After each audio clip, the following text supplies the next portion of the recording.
À l'approche des législatives, la tension monte au Sénégal.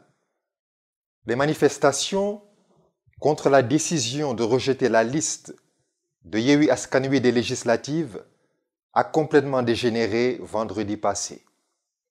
Plusieurs quartiers de la capitale ont été le théâtre d'affrontements entre jeunes et policiers. Jets de pierre, pneus brûlés d'un côté, coups de gaz lacrymogènes, grenades assourdissantes d'un autre côté. Le spectacle avait des allures apocalyptiques et non plus des allures d'une république. Un spectacle qui nous fait rappeler le 23 juin. 11 ans après, les leçons ont-elles été retenues? La question se pose. Mais à cette question, le maître du pays donne la mention leçon non sûe. Dans une crise politique et sociale, très souvent, la foule joue un rôle important, un rôle majeur et déterminant. La foule peut être responsable ou bien la foule peut être automate. La foule agit-elle selon son propre gré ou la foule est-elle le jouet d'une manipulation? D'où l'intitulé de notre thème cette semaine, les manifestations et le syndrome de la foule. C'est le thème que nous nous proposons d'aborder. Tout de suite, analyse, développement et décryptage dans votre émission Chronique Teranga.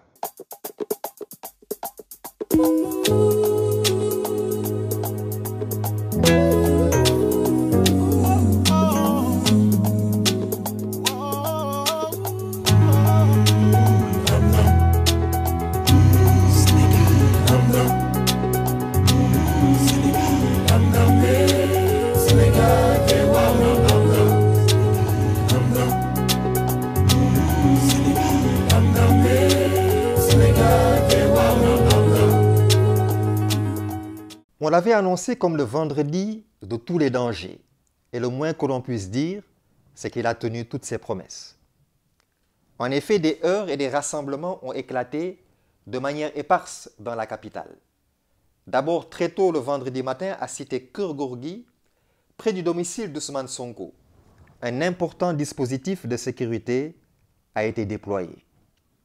Là-bas, des partisans de l'opposant ont été dispersés avec des gaz lacrymogènes après la prière en tout début d'après-midi.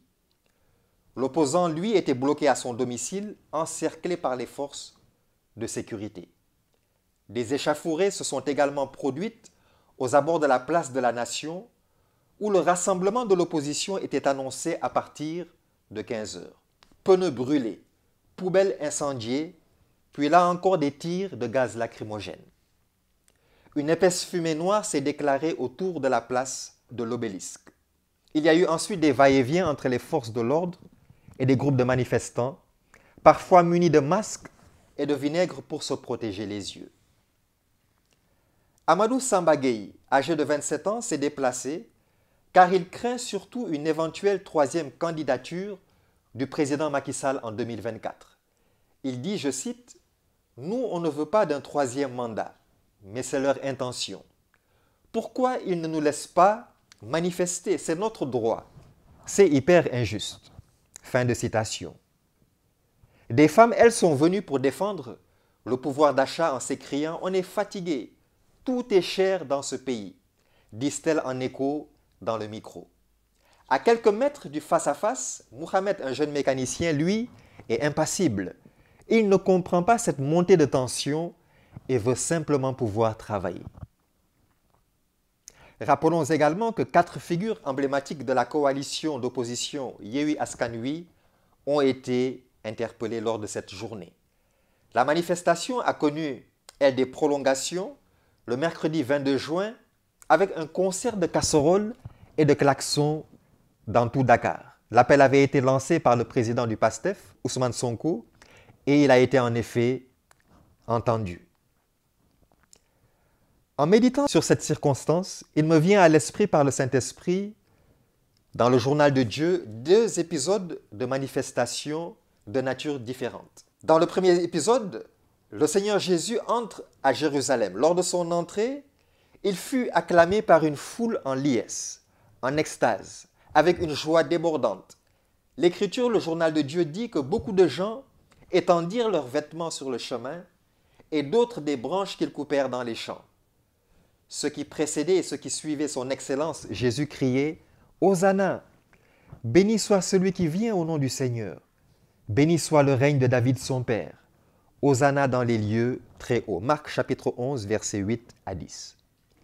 Quelques jours plus tard, cette même foule qui exaltait Jésus devait statuer sur le sort final de 2 personnes condamnées à la crucifixion. Parmi ces 2 personnes, un assaillant du nom de Barabbas et le président Jésus.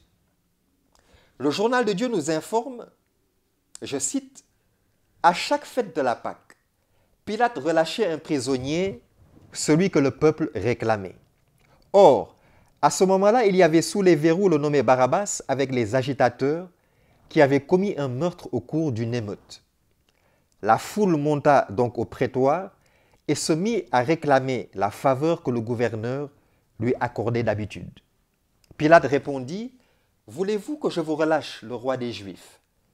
Il s'était rendu compte en effet que les chefs des prêtres lui avaient livré Jésus par jalousie. Mais les chefs des prêtres persuadèrent la foule de demander qu'il libère plutôt Barabbas. Mais alors, insista Pilate, « Que voulez-vous donc que je fasse de celui que vous appelez le roi des Juifs ?» De nouveau, ils s'écrièrent, « Crucifie-le. » Qu'a-t-il fait de mal? Eux cependant crièrent de plus en plus fort, « Crucifie-le. » Alors Pilate, voulant donner satisfaction à la foule, leur relâcha Barabbas, et après avoir fait battre Jésus à coups de fouet, il le livra pour qu'on le crucifie. La même foule, les mêmes personnes qui exaltent, qui élèvent Jésus, sont les mêmes personnes, sont la même foule qui le condamne quelques jours plus tard.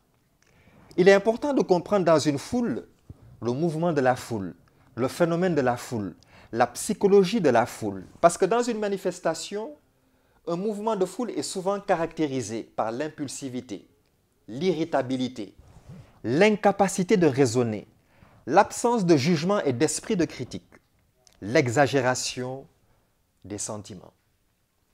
Le psychologue Gustave Le Bon, dans son livre « Psychologie des foules », affirme, je cite, « Les actes de la foule sont beaucoup plus sous l'influence de la moelle épinière que sous celle du cerveau. » À travers l'épisode de Jésus, nous voyons que le syndrome de la foule peut servir à accomplir les desseins d'une nation, les bons desseins ou les mauvais desseins d'une nation. La question pour nous est de savoir, dans une foule, quel est le rôle que nous pourrions jouer.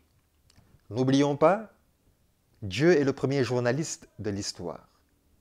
Et la Bible est le premier journal d'information sur l'état du monde en général et sur l'état de l'homme en particulier. Sur ce, je vous souhaite un bon week-end, que Dieu vous accorde sa grâce et que Dieu vous accorde sa paix.